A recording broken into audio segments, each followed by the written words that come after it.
नमस्कार दोस्तों, स्वागत है आपके अपने YouTube चैनल टारगेट थॉट में और आप देख रहे हैं टारगेट थॉट की बेहतरीन दुनिया में।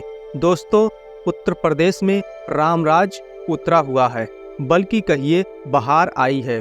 जी हाँ दोस्तों, वीडियो को शुरू करने से पहले अगर आप हमारे चैनल पर नए हैं तो प्लीज़ चैनल को सब्सक्राइब करके बेल आइकन जरूर प्रेस करें, जिससे कि हमारी हर आने वाली वीडियो का नोटिफिकेशन आप तक पहुंच सके। तो चलिए वीडियो को शुरू करते हैं। दोस्तों, उत्तर प्रदेश में रामराज उतरा हुआ है, बल्कि कहिए कि बहार आई है। इस रामराज के डिप्टी सीएम के गांव के गरीब किसान त्राहिमाम कर रहे हैं कि इस आदमी से बचा लो।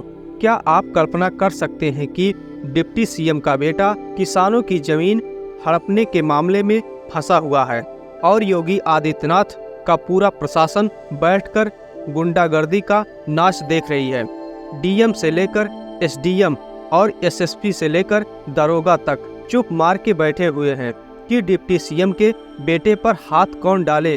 वैसे आपको बता दें कि 2022 में यही से डिप्टी सीएम केशव प्रसाद मौर्य को जनता ने चुनाव हरा दिया था, लेकिन उनके बेटे के माथे से सत्ता के ताकत का भूत नहीं उतरा है। दोस्तों, ये एक हारे हुए हैं, फिर भी उन्हें डिप्टी सीएम बना दिया गया है और ये मामला है कौशाम्बी जिला का। वहाँ डिप्टी सीएम केशव प्रसाद मौर्य के बेटे एक स्कूल चलाते हैं और उस इलाके का नाम है सरदार पटेल नगर और स्कूल का नाम है आर्य पब्लिक स्कूल। इस स्कूल के प्रबंधक डिप्टी सीएम के बड़े बेटे योगेश मौर्य हैं। जिस जमीन पर कब्जा करने का आरोप लगाया जा रहा है वो योगेश मौर्य के इसी स्कूल के साथ की जमीन है।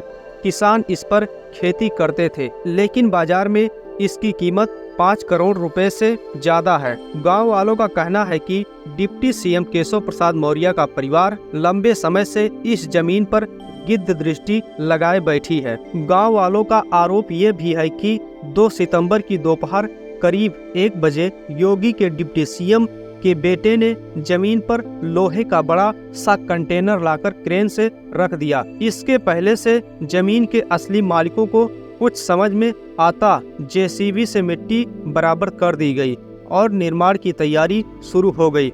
जब योगी के डिप्टी सीएम के बेटे के इरादों को अंदाजा लगा तो गांव वाले जुटने लगे। बड़ी संख्या में औरतें भी पहुंच गई और हंगामा मच गया। गांव के लोगों ने साफ कहा कि ये जमीन हमारी है और डिप्टी सीएम का परिवार इस पर कब्जा करना चाहता है, लेकिन मौर्य के लोग गांव वालों से भिड़ गए। गांव वालों ने इस पर हंगामा कर दिया। योगी के डिप्टी सीएम के बेटे से जुड़ा मामला था। फौरन पुलिस के प्रशासन और अफसर पहुंचने लगे, लेकिन जब पहुंचकर उन्होंने गांव वालों का रौद्र रूप देखा तो उनकी हालत खराब हो गई। एक तरफ पूरा गांव तो दूसरी तरफ अकेले योगी डिप्टी सीएम का बेटा योगेश मौर्य था और उनके लठायर थे। गांव वाले बताते हैं कि जिस जमीन को डिप्टी सीएम का परिवार हड़पना चाहता है वो ओबलाल, सुखलाल, होलचंद और बच्चीलाल के नाम के बैनामे के जरिए खरीदा गया था। उनका परिवार 2 बीघे से ज्यादा जमीन पर 100 सालों से खेती कर रहा है। एक जमाने में ये शुद्ध तौर पर खेती की जमीन हुआ करती थी, लेकिन आसपास कारोबारी का विकास होने की वजह से इसकी कीमत 5 करोड़ रुपए से ज्यादा आकी जा रही है। इसी वजह से डिप्टी सीएम के बेटे योगेश मौर्य ने अपने स्कूल के बगल के जमीन पर अवैध कब्जा करने की कोशिश की। गांव वालों का आरोप है कि हम लोगों को कोई सुनने वाला नहीं है। अफसर डिप्टी सीएम के बेटे की हाँ में हाँ मिला रहे हैं। जब हंगामा बढ़ने लगा तब पुलिस और प्रशासन के सीनियर अफसर भी मौके पर पहुंचे। एसडीएम मंझनपुर के आकाश कुमार और सीईओ अभिषेक सिंह फोर्स के साथ पहुंचे। बड़ी मुश्किल से मामले को किसी तरह से शांत किया गया, लेकिन कोई भी अफसर कुछ बोलने को तैयार नहीं है।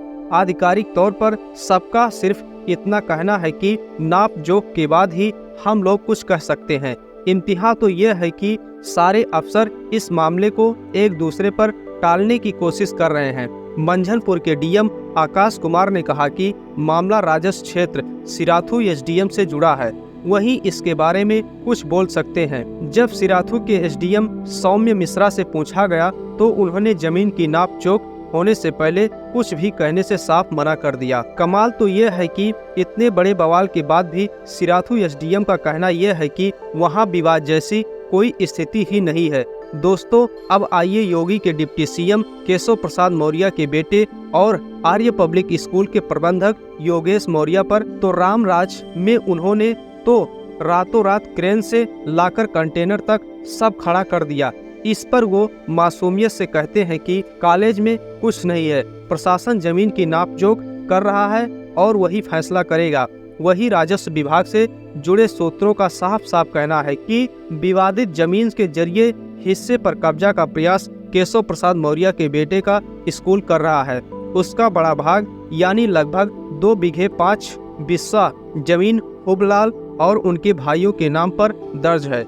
और साथ ही वो ये भी कहते हैं कि ग्राम सभा भदेसर की सरकारी जमीन भी हुबलाल और उनके भाइयों के खेत से सटी हुई है, जिस पर ग्रामीण और स्कूल प्रशासन की नज़र है। मतलब किसी भी सूरत में जिस जमीन पर कब्जा करने की कोशिश योगी के डिप्टी सीएम केशव प्रसाद मौर्य का परिवार कर रहा है, उनकी तो नज़र नहीं आती। या तो वो हुबलाल और उनके भाइयों की जमीन है और नहीं तो ग्राम सभा की जमीन है। लेकिन सवाल यह है कि अगर दाल में कुछ काला नहीं है तो रामराज का प्रशासन इतने बड़े मामले में सन्नाटा सा क्यों बैठा हुआ है। जैसे ही डिप्टी सीएम के बेटे के जमीन कब्जे में शामिल होने की खबर बाहर निकली, उत्तर प्रदेश की राजनीति में तहलका मचा हुआ है। कांग्रेस एक डेलीगेशन के साथ मौके पर पहुंच गई और समाजवादी पार्टी ने ट्वीट किया कि भाजपा के संरक्षण में उप मुख्यमंत्री का बेटा कर रहा है अवैध कब्जा। योगी सरकार के डिप्टी सीएम केशव प्रसाद मौर्य का बेटा स्कूल बनाकर अवैध कब्जा कर रहा है। ग्रामीण में रोज मुख्यमंत्री हवाई भाषण देकर कहते हैं जमीनों पर कब्जा नहीं हो रहा है, जबकि उन्हीं के लोग जमीन हड़प रहे हैं। इस प्रकरण की जांच कब कराएगी सरकार? लोग पूछ रहे हैं कि क्या यही रामराज बनाना चाहते हैं योगी मोदी, जहां डिप्टी सीएम का परिवार गांव वालों की जमीनों पर कब्जा किया करेगा? तो दोस्तों, इस वीडियो में बस इतना ही। वीडियो कैसी लगी है कमेंट करके जरूर बताइएगा और आप सभी साथियों का वीडियो देखने के लिए बहुत बहुत दिल से धन्यवाद।